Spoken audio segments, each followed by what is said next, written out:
I do want to begin actually with my connection to Paul Bernard. There was many things that everyone in this room knows about his work, but what has touched me the most is that he was part of the data liberation movement and the creation of the research data centers. And these are two papers that I published in the last few months that come from the research data centers, from the Canadian Community Health Survey and from the National Longitudinal Survey of Children and Youth. And my life and my research has been much richer because of his contributions to all of us that can get access to these exquisite data. So merci à Paul Bernard. I want to deal with food insecurity as an intractable policy problem. I think the translation is in politique tenace. And I want to talk to you about policy framing analysis. I will give you 4 examples. This is much a work in progress from our new research grant, but I think it'll give you a sense of why this may be important work. So the definition that we use in our research program is that food insecurity is inadequate or insecure access to food due to financial constraints. Often the definition is with this, that food security is this, people at all times having access to socially acceptable, etc. And I do not believe at all that the opposite of food security is food insecurity. I think food insecurity is specific to the lack of access to food because of financial constraints. And so that's the framing of the definition that I will use. Food insecurity is an intractable policy problem. That means that we have been able to measure now quite effectively since 2004, 2005, using the same measurement tool. We're not seeing anything but small decreases and then post-recession increases. We are not seeing, if anything, we're going in the wrong direction. And so the conceptual framework is that this intractable policy problem may be because we understand it very differently, and therefore we apply our solutions with different frames. So just very highlights on food insecurity for those that are not familiar with the data. So these are the 2011 Canadian Community Health Survey, where we actually do have a standardized measure of household food insecurity. And here you see that the more modern nomenclature is to talk about food insecurity as having marginal, moderate, and severe. And we've been pushing this concept of marginal because those that are in the marginal, these are individuals who only answer one question out of that module, but they are the ones that usually answer the question around anxiety about running out of food, worry about food. And they actually perform very strongly in the same gradient of health that we see with the rest of food insecurity. Moderate food insecurity is usually those that have a compromise in the quality of the food. And severe food insecurity is the more classical concepts of skipping meals, not eating for a whole day, more akin to hunger. So the data for 2011 is that we have about 13% of our households, and it's measured as a household phenomenon. That's where you get these numbers of 4 million, etc. Canadians. So it's actually a large problem. Many times people think it's too large a problem to actually be a problem. And then when I say, well, look at the severe food insecurity, 2.5 of our percent of our population, well, that's too small a problem. So it's one of the first dilemmas. So this is just a very quick way of demonstrating that food insecurity is very much related to household income. And this is again just plotting Canadian Community Health Survey data. Food insecure is your straight line, and then the dashed line is food. Food secure is this straight line, and the dashed line is food insecure. And you can see that you have this very much reduction of food insecurity when you start to increase income. But you also see one of the controversies is that all of the poor are not food insecure, and not all those who are not poor are food secure. So remember that one as we come forward, because it is one of the first ways that we consider this to be a bit of a complicated issue, which is a framing in itself.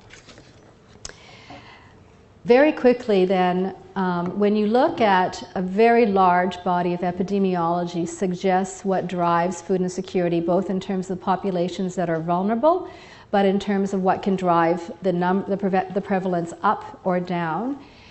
Low income is very important, as I've shown you, but income shock, so that would be somebody losing their job, somebody in the chômage, having a child is usually an income shock. Sometimes recession and those types of issues become a broad shock. Another major driver of food insecurity is that while workforce participation and education are protecting you, we do have problems in our labor market, and one of the papers I showed you was food insecurity in the Canadian labor market. The perverse effect where we have the pink collar ghetto, for example, which is the secretarial ghetto. There's far more food insecurity in that industrial sector than there should be for the education of those that are employed. The other group is that given African Canadian background, there's far more food insecurity when you correct for education and other things than there should be for the level of education among those workers. So it shows that we have a racialized workforce. So we have the many aspects of our labor market can perpetuate food insecurity, which is why we have the phenomenon of the majority of food insecure are hardworking families. The majority even of people who are attending a food bank come from the employment sector, the low-wage sector. And then finally, things that a group in a Département de Santé publique would know is that the structural determinants leave certain groups vulnerable. So we can predict who will be vulnerable on the basis of systemic problems. So the policies that would be linking to those kind of major drivers of food insecurity would be the income supports, the social assistance, for example, and employment insurance. Protecting income volatility. There isn't actually the same protection from income volatility. In fact, payday loans is actually what's in the market to protect against income volatility. When you don't have money, you borrow from a payday loan until you get past that little bit of up and down. In contrast, homeowners have income volatility. They can draw on a line of credit. So that's one of their protections. Labor protection should be there. I work in Bangladesh. I know the International Labor Organization has dictated that low-income workers should be paid twice a month. Trying to get the garment workers in Bangladesh paid twice a month is impossible. Low-income workers in Canada should be paid twice a month. That kind of labor protection as a minimum is required in order to reduce food insecurity. There are other social protection and transfers, so we recognize very much that the child poverty rates in Nordic countries would be very much higher had there not been social transfers and social protection. Quebec has always been a model of social protection, and my atelier yesterday shows some alarming retraction on some of the social protections. And getting access to higher education. Definitely the école secondaire is very important, but higher access as well is very important. So these are the drivers of food insecurity, and these are the linked policies. However, what are the dominant responses in the name of food insecurity? Not only in Quebec, but across country. Food banks, les banques alimentaires, that's the dominant response. In fact, the valence, the understanding, the resonance of the word food bank, everyone understands food banks equals food insecurity. In fact, people don't even know food insecurity, they know food banks. Food banks are the dominant response. Community gardens, farmers markets, the school food programs, sometimes breakfast and lunch, community kitchens, community support agriculture, and all types of food system work. Those are the dominant responses to food insecurity that we see, and many people here that are listening to this talk come from those dominant responses. And so we're going to interrogate that. You can't see that I'm linking them to the actual problem, which is what my point is.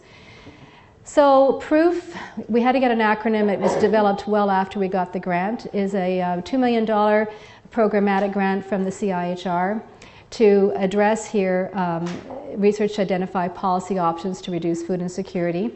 It's led by Valerie Tarasek at University of Toronto and Craig Gunderson, very well-known researcher in food insecurity at the University of Illinois. I'm talking about the theme of policy options in terms of the food insecurity as an intractable problem that I do with Catherine Ma out of the Dalla Lana School of Public Health.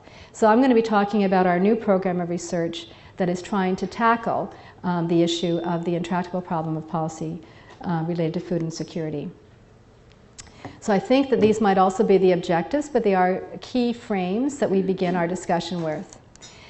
Food insecurity is a population health problem. Okay, you're here is a problem of the public's health and well-being. When you have a population problem, you should have a policy solution. And policy solutions arrive from an intervention theory of what should work, this is how it will work, and how can I persuade you to make it work. So you're going to begin with that kind of a premise that we have a problem at the population level that needs a policy intervention. There are many theories of policy intervention, and in the dominant public health choice of policy intervention theory is that of Sabatier and advocacy coalitions. And Quebec is very replete with very strong examples of the policy coalition working together with partnership, mobilizing voice, consensus-based. The theory that we ascribe to, and I'm happy to take questions as I get every time, about why we use the Kingdom theory, John Kingdom's theory, also called multiple streams theory, which is also not unknown to public health, is because we think that the foundation of policy action is on the definition of the problem. So very briefly, this theory suggests that there are problems, there are policies, and then there's a politic. And it doesn't translate as well because you've got politique. So, but the issue is we begin with our understanding of the policy problem. We then propose a variety of policy options, solutions, and then we need the politics to actually make them real. What connects these three very siloed analyses in policy analysis is these windows of opportunity. Okay, in between there are the policy windows, les fenêtres d'opportunité. And what opens a window is often the policy entrepreneur. So they are trying to navigate, the policy influencers, the policy entrepreneurs, they try to navigate with their policy understanding of what needs to be done, waiting for these windows.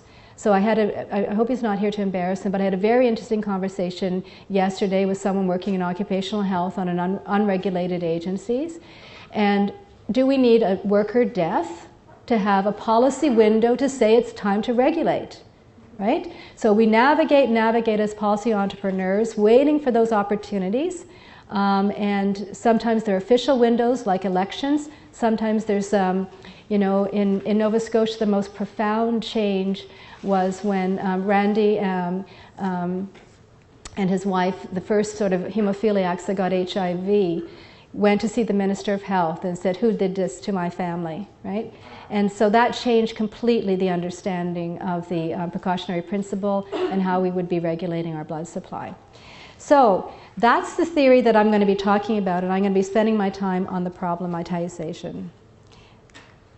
Now, Susan Stone talks about, we may all actually understand a concept, but then when we try to play it out as a problem, we have a different understanding. So, an elementary school class, the teacher has a cake, and the children understand that they want to distribute the cake equitably. And then the policy dilemma comes. Well, what do you mean? Does that mean that everyone gets the same slice?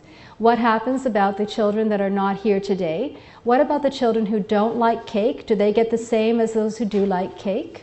Should we have a lottery so that one person gets the cake? Should the students decide who gets the cake and how the cake will be distributed? Or is it the teacher that will be considering it? So even in the name of something as simple as let's be equitable about distribution of this cake and what we do with this cake, you get into a very, very complex understanding of what is equitability and how shall it be demonstrated and who is responsible for it. So it's just one of the examples to show how important it is to reconsider problematization. So this is where we come into the concept of framing. And for those that were there yesterday, it's really not formulation. I heard later it was more encadrage, to frame. So this is the concept I want you to bring away today. That framing is the way of defining a problem. Framing is selective. It rules in and it rules out, okay, by definition. That each frame suggests a different causal pathway and proposes different actors and valid policy participants. So the framing is the most essential component in that whole pathway around policy action. So there's how it fits, again, as a key component.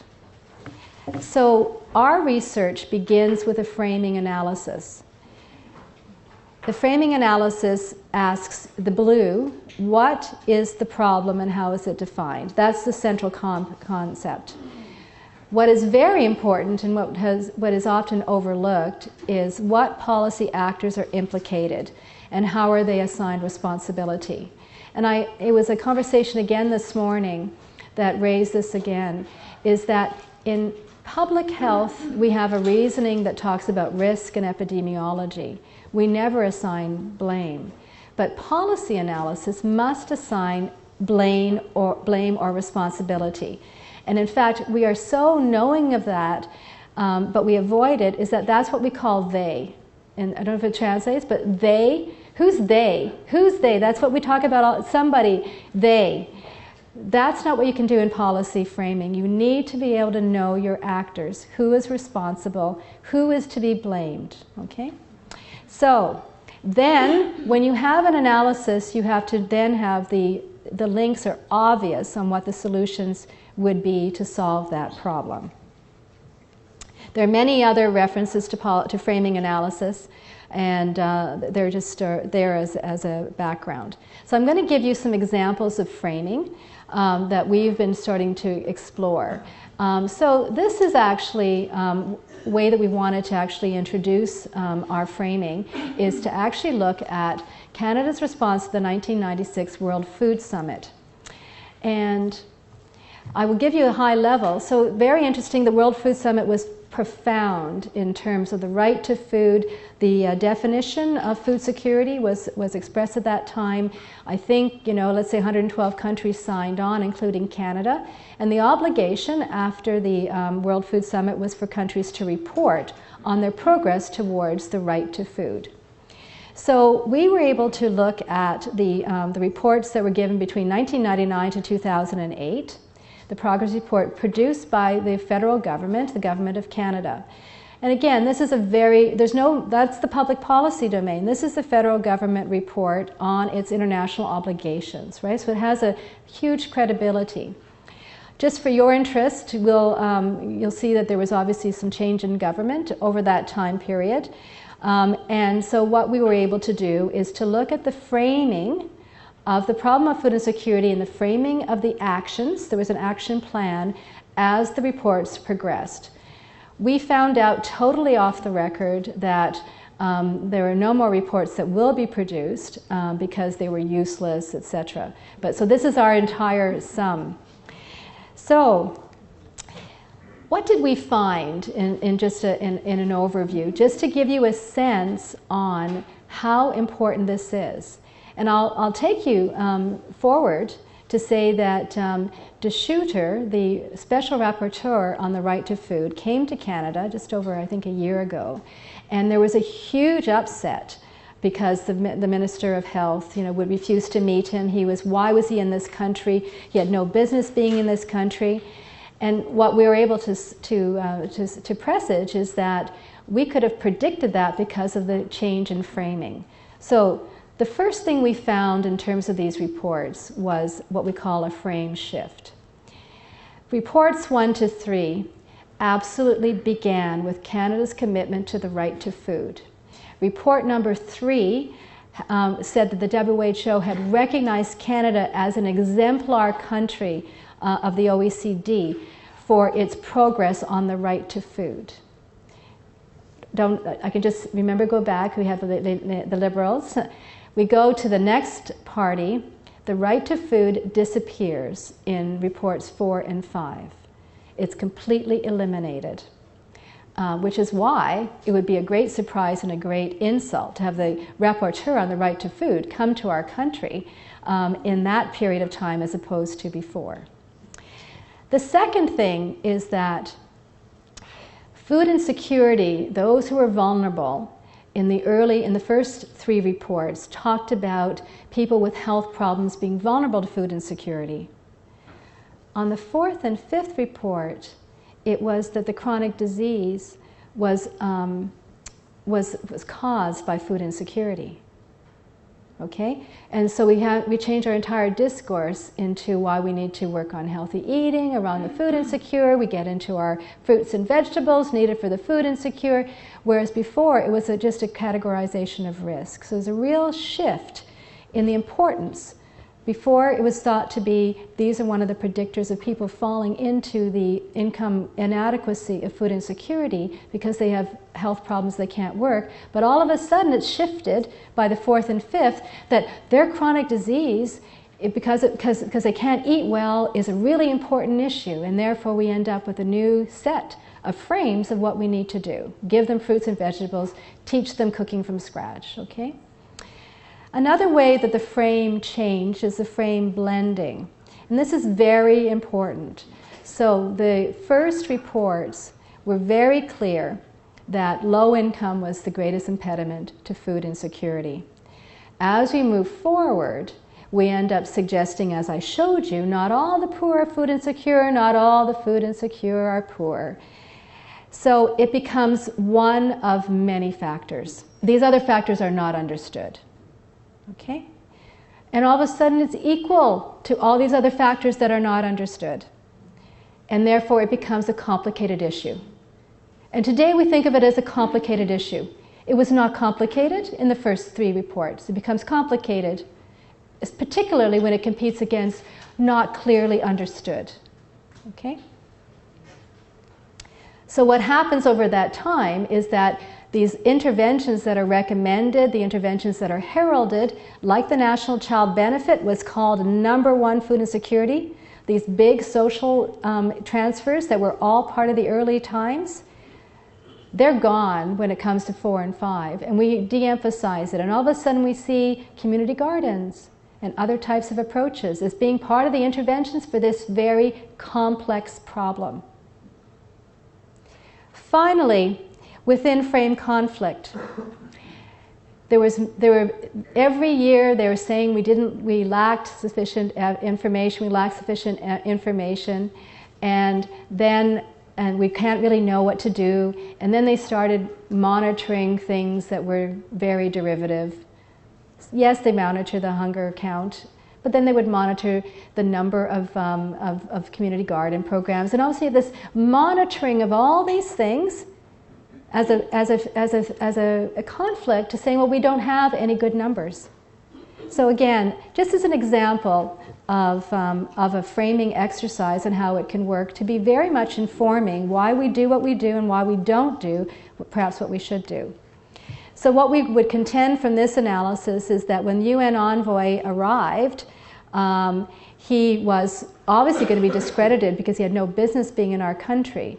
But then talk about complicated framing. His 2 reports, one was preliminary, one was final, I believe for the United Nations envoy on the right to food, look at his chapters.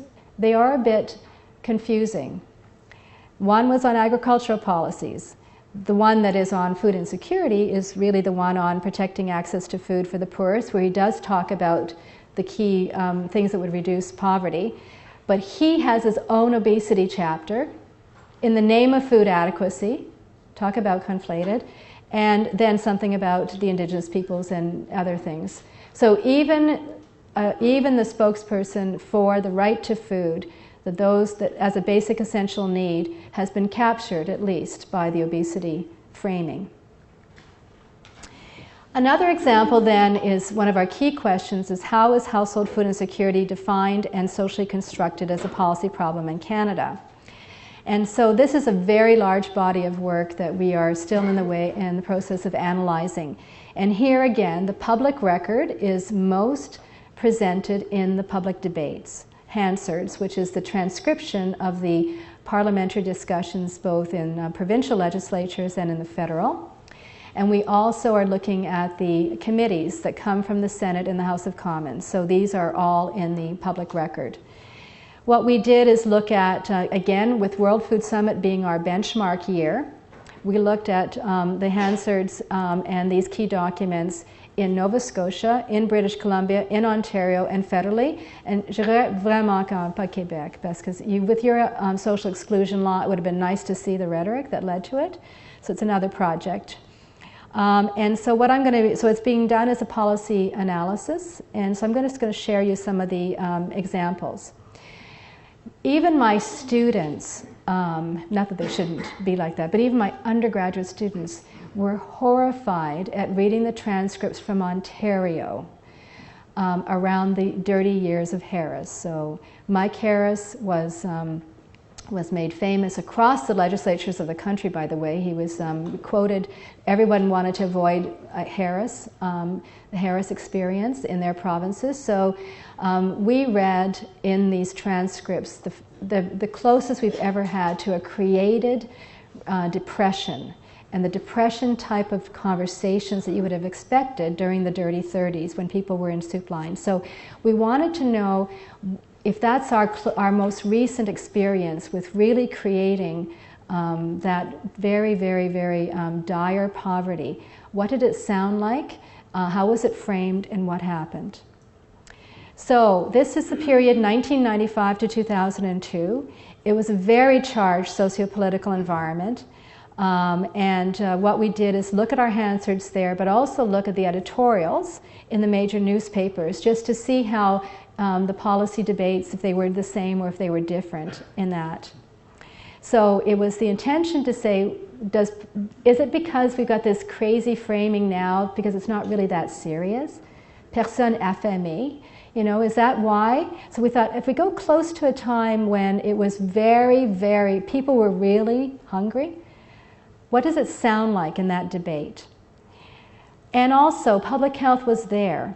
And how did they react when there were really deep calls for like a complete overhaul or reform? So this is more of a visual way of presenting the problem. So what was seen and discussed was that people were going to food banks who really shouldn't be there. There were seniors going to food banks. There were families, hardworking families. There were children that were affected. There were people that were working. That there was something wrong because people who really shouldn't be at food banks were food insecure. This was a time as well where they said, you know what, there's actually this child hunger, and the rhetoric of the day was children are hungry, children are hungry, children are hungry, right? Just because people were very, very, very anxious and they wanted to make their point. And so there was also, well, the children are poor, but their families are poor, so there was a discussion around child poverty. And this whole problem turned into a crisis as it really deepened. So this is sort of the frame of the problem. I hope you can see this. If that's the frame of the problem, there were a variety of solutions that were explanatory about why this had happened and what needed to be done. And just because I don't have a lot of time, I'm going to point out that public health, in its rhetoric, adopted certain solutions, while other solutions it never had a comment on. So there were two schools of thought in the policy debates about why hardworking families were resorting to the food bank. You know, why our veterans were forced back into poverty. So the one was that it was the previous government had completely misspent and they're trying to, fix it. And others were that this was a very mean-spirited government, right? So there were kind of two major ways that people were sort of arguing for this to be turned around. The first was we needed a good government. We needed a government that considers solidarity, that considers basic needs, that cares for its people, and that we had lost that way structurally. On the other hand, there was another call that said what we need to do is we need everybody to take care of their neighbors. We need to work as community. We need, to do the call out for people caring about each other, because people are really suffering. The other thing that happened in that kind of analysis is it became very clear there was advocacy around getting those people who shouldn't be there out of the food banks, out of that poverty, but at the same time understanding that there were the poor that would always be with us. Okay? That there was a lot of energy towards getting the ones who shouldn't be there out, knowing that there would have to be something for those that are left behind, that are always going to be with us. So it's split. We could call it deserving versus undeserving. You could call it, the notion of the proximal, the near poverty, the new impoverished. But it split the activities. And it forever, we would suggest, entrenched this very lowest group at the bottom, the poorest of the poor. And they were to be managed by the welfare system and by food banks. And then we could use our other capacities to work on those who shouldn't be there. So you'll notice that public health at this time decided to throw its lot in with the individual community members, the goodwill, the caring for each other, volunteers, good civil society organizations, looking at community gardens, community breakfast programs, the appropriate food, looking at encouraging, say, volunteerism and having community food programs. What public health did at that time is they did not say a word around structural reform, inequity, the revolution. They did not say anything about welfare reform. They did not say anything about a minimum wage, guaranteed annual income. They left the anti-poverty screamers to do that structuralness, and they went happily ever after into the way that they could help those who really shouldn't be there, and with all this wonderful sort of community capacity growing. So we felt it was really a lost opportunity for public health in the most grave, structurally created, attack against the poor. It framed its way out in terms of the good neighbors and what people could do. And so it may actually represent today the work that public health does in food insecurity. So our key findings is that this is a historical case for examining the two divergent frames on household food insecurity, ones that had more food community-based analyses and the other that was really on the income-based, the kind of absolute fundamental structural reforms. And it was, in our mind, a lost opportunity for critical mobilization around structural determinants. The response of public health during this era could explain, as I've mentioned, why we are where we are, with this very much sympathy for the community response and not so much energy for the income-based response. So the food bank is the absolute iconic understanding of food insecurity in Canada. Right, left, or green, we understand what food banks are. We also understand that it's not good for people to have to go to food banks. We don't say that food banks are bad, we just say it's not good for people to go to food banks. And so just as another framing device, we did begin with Janet Poppendick's very famous interrogation of food banks. And she called it the 7 Deadly Inns, and it's very contemporary to the World Food Summit. And in those days, in this sort of ethnographic work, there was always a struggle of insufficient food and inappropriateness and whether or not there was stable supply, if food banks were accessible, whether or not they created stigma and indignity. And when we looked at the critical literature on food banks since then, it's very much in that domain, though a few new inns have appeared. So one of the common discourses you're hearing from Elaine Power and myself and perhaps others is that food banks render the problem invisible, that people are shunted off there so their hunger cries are not heard on the streets. that there's an invalidation of entitlements, that the state, in fact, should be providing basic needs, and instead we have this thing that actually says we don't need to give you your entitlements as a citizen because we have this charitable mechanism. They're institutionalized and they're ineffective even by definition, because going to a food bank is a socially unacceptable way to receive food. You are always food insecure by definition. So what we did in our interrogation of the more critical literature on food banks over the time period is we looked at what kind of recommendations came out of international food bank researchers. And we found that there was one frame, no matter what your research was, the outcome was we need to build better food banks. We say that much nicer. We need to have some cooking classes, we need some bok choy, we need to get better fruits and vegetables, we need to distribute it differently than just everybody coming there so we can have multiple food banks, but they're all building a better food bank.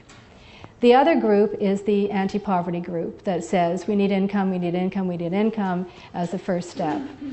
But when they write their recommendations on policy advocacy, they all sound identical, which is why you would expect, as a policymaker, it's 2 o'clock, the people come in, they lobby the policymaker to increase funding to food banks or like organizations because we've got such a serious problem. And then 30 minutes later, food bank researchers come in and they say we need to fight this welfare retrenchment, we need to index our welfare rates, we need to get a fair living wage. So you can see that the exact same modalities are being used to influence policy. And you could see why the frames are creating the intractable policy problem. The ins, you see, are related. So the groups that are insufficiency, inadequate, instability are the ones that want to build a better food bank, and then those that are actually decrying inequality, etc. On the same basis of food banks are a very serious marker of a problem, are wanting to do the other. So one of the reasons we think there is intractable policy in this area is because of the exact same research methodology and the advocacy strategies giving very different ideas to policymakers.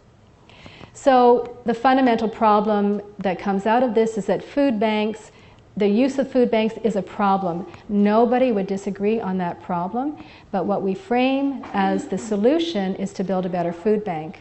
And so that's actually a huge action path that's going on in Canada today.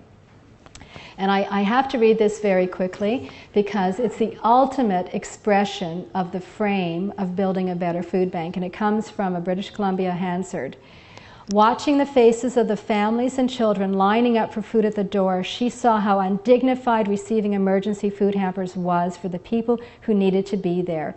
So it was time to change the way the food bank regarded clients. From then on, clients were the food bank's most valuable resource, to be treated as potential volunteers, future workers and supporters, changing its name to reflect what it wanted to achieve, food action plans and food security in our community. And if you ever see the television interview with food bank volunteers, the favorite volunteer used to be a recipient. This is a very effective framing strategy. My final example is very quick. Just a basic description is when you read these Hansards over and over again, what are we hearing about how food insecurity is framed as a policy problem? It's really framed on who experiences it. They're called the poor, the vulnerable but honest folks, children, hardworking citizens, and then surprising and not surprising is my favorite. So it's not surprising that we have people going up to the food bank when we've cut our rent controls, but it's so surprising that we have the highest number of food bank attendees than we've ever seen. So surprising, not surprising is one of the more common frames. What is absent in the frames, for those of us that are believing in the determinants of health, is there is never a frame of asking why. Never a frame, that the absent frame is why, who's responsible. Okay, the opposition always calls it reckless government on the other side, but that's not exactly the same level of responsibility that would have precision. So there is nobody that actually in the public discourse asks the difficult questions and asks the determinants question, the root cause. This is the kind of frame, so I'll just give you a couple of examples. So one of the biggest frames, of course, is that food insecurity is a problem and food is what needed. And I've given you sort of a repetitive sense that the notion of food is the problem, food is the solution for food insecurity is an entire framing which one could disagree with, right? So there's hunger and merit because people don't have money to access food. They can't produce it, gather it. They need to be able to learn how to cook and preserve their food, etc. You can see how you can get very diluted in this quote from the basic first sentence, which is they don't have enough money. And then we're going to give them capacity to grow their own, to freeze it, to etc. Much of the discourse is that food insecurity is an exemplar, and I use it as a lens of dynamic poverty, a lens of deep poverty, a lens of reproducible, sort of vulnerability. And so an example would be that, that it's an admission of failure, utter failure of the social safety net, the fact that the basic personal allowance, is not enough to feed people, so it's an acknowledgement of failure. So again, this exemplar concept is really helpful, but some people forget when they listen that they think it's the problem as opposed to the example of the problem. The hungry child was meant to be an exemplar of the most profound poverty, and it got confused with feeding children in breakfast programs. Sometimes you've got a frame that's very action-based. We need to look at minimum wage, we need to look at social assistance rates, etc. Okay, so that's saying that these are structural problems that require structural changes. And then you have the other interrogation, which is the dominant, is that many people who are currently accessing food banks and other handout type programs would much rather be providing for themselves, but lack the skills, training, or knowledge to succeed. Support for community-based projects which encourage self-sufficiency and increase self-confidence among participants is crucial. Here the frame is that individual capacity is required, collective will can support that individual capacity, and the root of this is personal action. So it's not a structural analysis at all, but it is a dominant response. So my final thoughts is that food insecurity may be an intractable policy problem in Canada because our policy actors are at an impasse on how to address it, given that they frame it differently, divergently. And I'll totally renounce my title, so in contradiction to my title, which says when getting the problem wrong leads to faulty solutions, there's actually no right or wrong here, right? I mean, nobody's on the side of the angels, and public health often has to remember that.